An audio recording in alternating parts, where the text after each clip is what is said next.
Akiaria thutha wa gũkũngũĩra igongona rĩa mitha parish-inĩ ya Kikuyu, mũthikabu mũnene wa kanitha wa Gatoreki diocese-inĩ ya Nairobi Philip Anyoro orĩtie atongoria a thirikari nene gũthikanĩrĩria na kwenjera kĩrĩa kĩratũma Kenya marurumũkwo nĩ marakara handũ ha kwĩrorera igirĩko iria iraumana na mĩrũrũngano yao. Andũ aya magerie kũiguana, matige ona gwĩka maũndũ na ũhinga, maumiranie ngoro na mũndũ atekũrora na hake na atekuria na hake, nigetha mwananchi wa kawaida akorwo agiteithĩka thĩinĩ wa mũtũrĩre wake wa kawaida ũkũthi. Magerie marore mwananchi tondũ magoti macio nĩ marahinyĩrĩria mwananchi wa kawaida. Mwanadamu bila chakula tangu hawali huwa anapata shida nyingi, kwa sababu chakula ndicho kinabeba cha tumbo, ndicho kinabeba cha mawazo, cha kichwa na mengine yote. Anyoro augĩte ona gũtuĩka thirikari nĩ irenda kũngania magoti nĩguo bũrũri wĩrũgamie, nĩ ĩbatiĩ gũthikĩrĩria o rĩngĩ kĩrĩro kĩa Kenya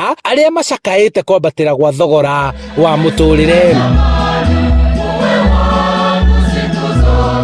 Tushirikiane, wanao njaa hawana nguvu ya kupigana, wanao njaa hawana nguvu ya kufanya mengine yote, lakini wakishirikiana yote yanaweza kuleta vyakula kwa meza yetu na vinaweza kuleta amani katika maisha yetu na tunaweza kuleta ujenzi katika taifa letu. Handũ-inĩ ha Inooro TV, njĩtagwo Charles Gĩkunga wa Kariũki.